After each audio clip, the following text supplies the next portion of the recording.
Pretty dark. In this case, I gotta get to. Okay, don't worry about it. All I want to is the phone number of my hotel. No, Mom.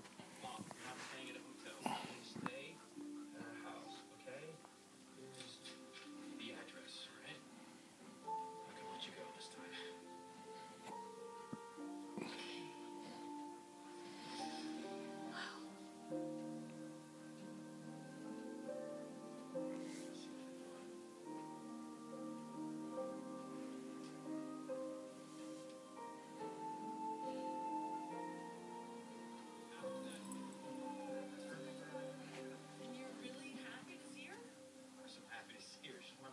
she abandoned you, Booth. All right, now you sound like sweets.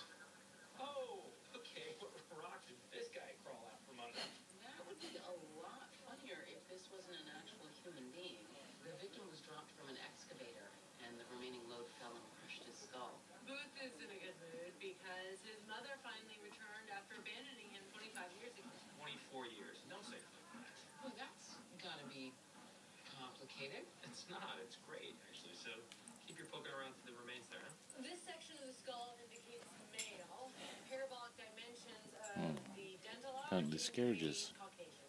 Uniform was made of polybenzimidazole. Our victim was a firefighter. Okay. Oh, man. Skull fragments show signs of heavy rodent predation. And based on flesh tone and ambient temperature, I'd say he's been dead about 4 days. Which lines up when this building came down. Could be a fire inspector going through a last walkthrough. I'll check with the local fire stations and make sure that no one's missing. Actually, I'm not so sure our victim was a firefighter after all. You know what? I'm no squint, but I'm pretty sure the uniform's a giveaway.